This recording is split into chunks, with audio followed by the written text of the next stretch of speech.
आप सभी स्टूडेंट्स का गृह विज्ञान की कक्षा में मैं डॉक्टर अलका पारिक, सह आचार्य गृह विज्ञान, राजकीय कन्या महाविद्यालय सिकंदरा से एक बार फिर से स्वागत कर रही हूँ। हम लोग मानव विकास पढ़ रहे थे बच्चों, और इसके अंतर्गत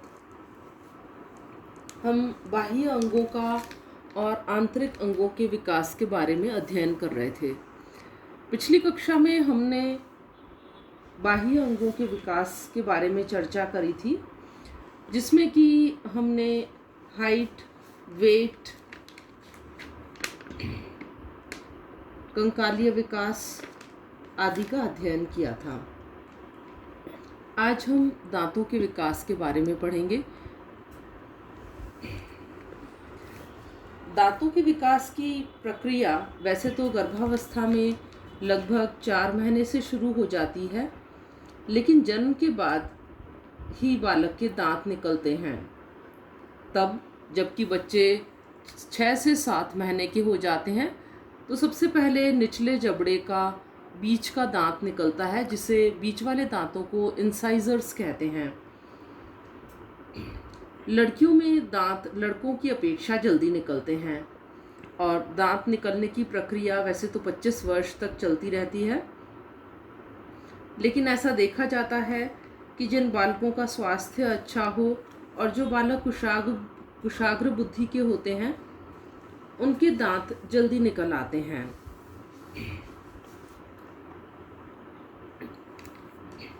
तो डेंटिशन को यानी दांत निकलने को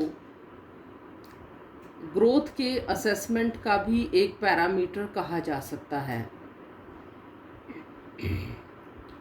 बालकों में 2 तरह के दांत होते हैं। पहले होते हैं टेम्पररी टीथ, जिन्हें हिंदी में अस्थायी दांत कहते हैं, और दूसरे होते हैं परमानेंट टीथ यानी कि स्थायी दांत। अस्थायी दांतों को दूध के दांत भी कहते हैं या मिल्क टीथ कहते हैं। ये संख्या में 20 होते हैं। 6ठे महीने तक पहला अस्थायी दांत निकल आता है। ये सभी दांत देखने में छोटे होते हैं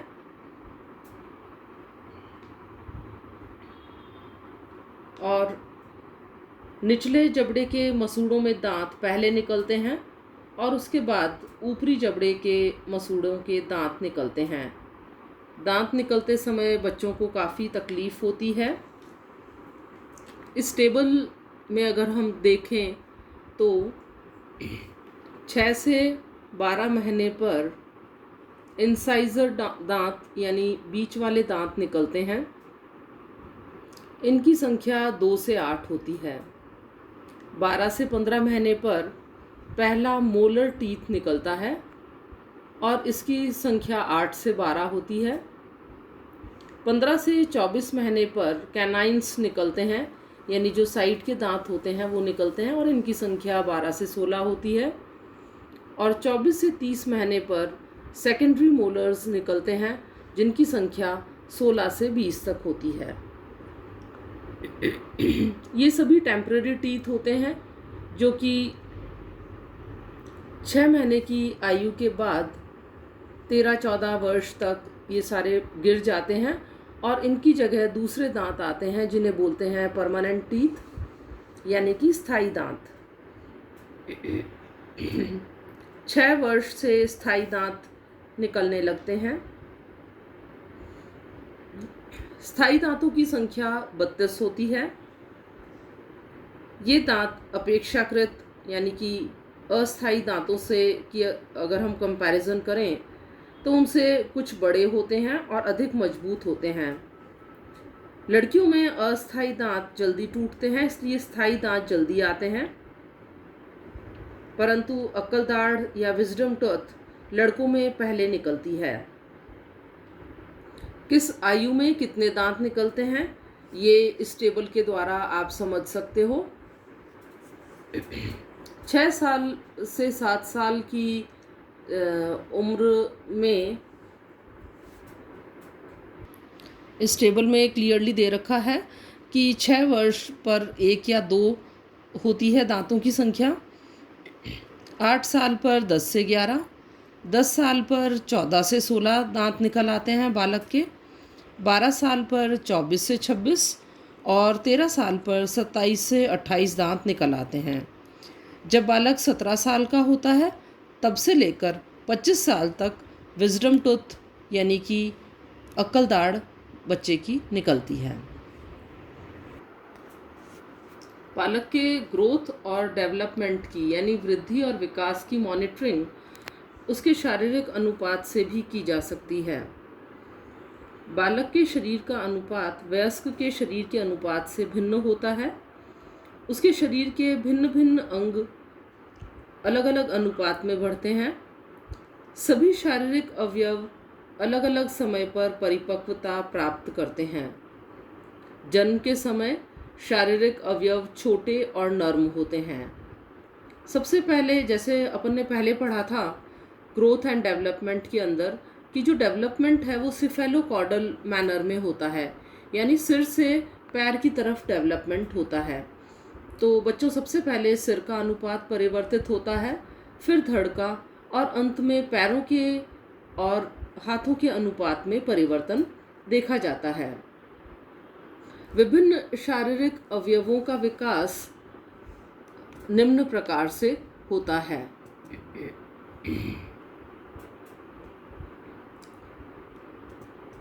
हाइट और वेट हम पिछली कक्षाओं में पढ़ चुके हैं, तो अब हम पढ़ेंगे सबसे पहले हेड सरकमफ्रेंस यानी सिर के व्यास के बारे में। सिर का व्यास का हम किस तरफ इंगित करता है? ब्रेन की ग्रोथ और डेवलपमेंट की तरफ। एवरेज जो सिर का व्यास होता है, बालक के सिर का व्यास और बालक के सिर के व्यास को इस प्रकार से इंची टेप के द्वारा नापा जाता है। ठीक है, तो जो बालक के सिर का व्यास होता है वो बर्थ के समय 35 सेंटीमीटर्स होता है। 3 मंथ्स का जब बालक होता है तो 40 सेंटीमीटर, 6 महीने पर 43 सेंटीमीटर, 1 साल पर 45 सेंटीमीटर, 2 वर्ष के बालक का सिर का व्यास 48 सेंटीमीटर, 7 ईयर्स पर 50 सेंटीमीटर्स और 12 वर्ष के बालक के सिर का व्यास 52 सेंटीमीटर्स होता है, जो कि लगभग एक एडल्ट के हेड के व्यास के बराबर होता है। अगर हम जो भी अवयव होते हैं सिर के और उनको अगर हम अनुपात में अगर हम उनकी स्टडी करते हैं तो ये देखा जाता है कि नवजात शिशु का सिर अन्य अंगों की अपेक्षा बड़ा होता है। यूं भी अगर हम शिशु को देखें तो उसका सिर काफ़ी बड़ा नज़र आता है। तो सिर और सारे शरीर का अनुपात 1:4 होता है, यानी कि अगर 1 अनुपात सिर है, अगर टोटल बच्चा 4 माने हम तो उसका 1/4 पार्ट सिर होता है। प्रथम 2 वर्षों में शरीर का विकास तेजी से होता है और आप देख रहे हैं कि हेड का सरकमफ्रेंस तो बढ़ रहा है लेकिन साथ में बालक की लंबाई अधिक बढ़ रही है। और 15 से 16 इयर्स का जब तक बालक होता है, 15 से 16 वर्ष का होता है, तब तक उसका सिर पूरी तरह से विकसित हो जाता है।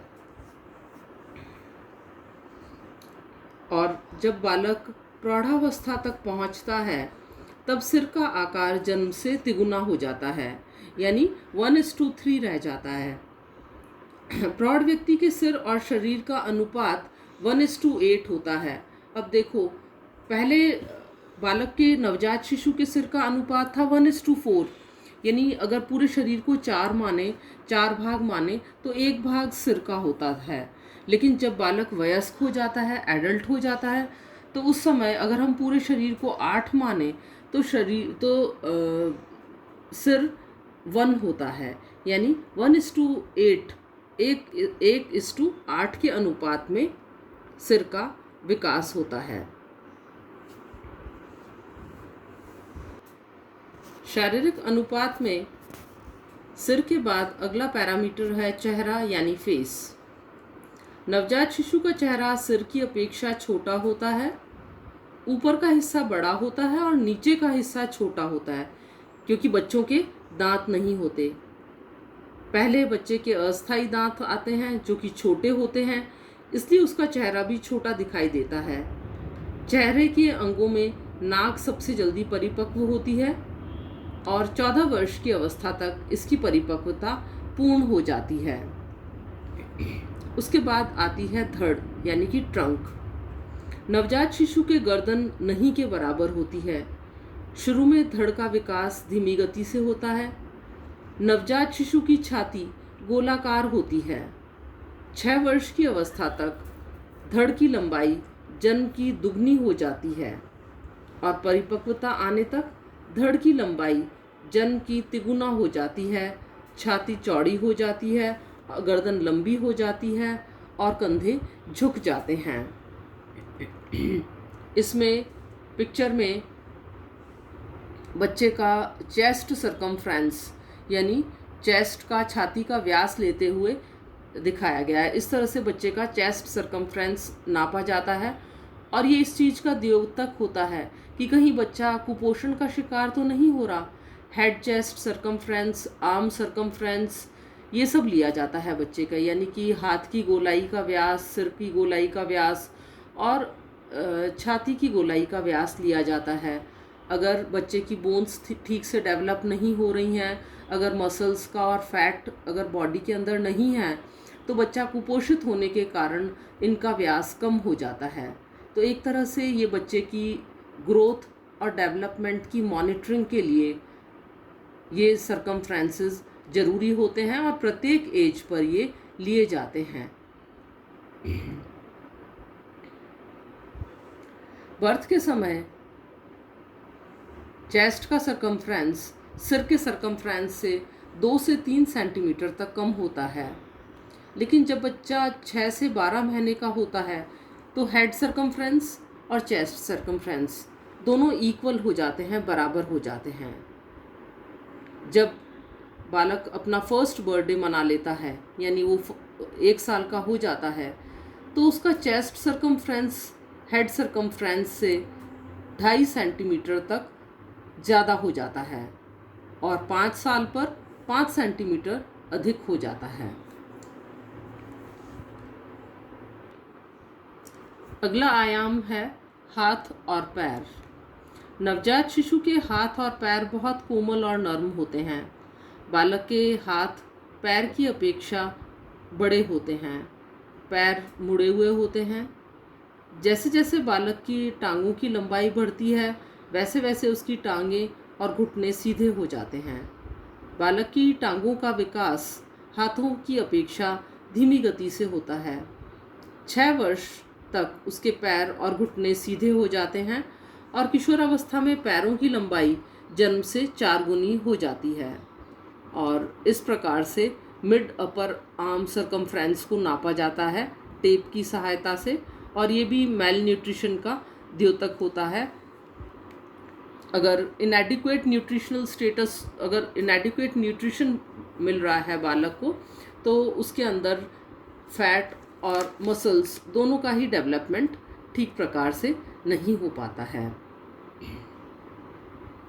जन्म के समय मिड अपर आर्म सरकमफ्रेंस 11 से 12 सेंटीमीटर तक होता है। 1 साल में 12 से 16 सेंटीमीटर, 1 से 5 वर्ष पर 16 से 17 सेंटीमीटर, 12 वर्ष पर 17 से 18 सेंटीमीटर और 15 साल पर 20 से 21 सेंटीमीटर तक होता है। तो ये थे सारे शारीरिक अनुपात कि किस प्रकार से उनका विकास होता है और किस उम्र पर कितना कितना उनका सरकमफ्रेंस या व्यास होना चाहिए। आशा है आज की क्लास आपको समझ में आई होगी और पसंद भी आई होगी। Thank you.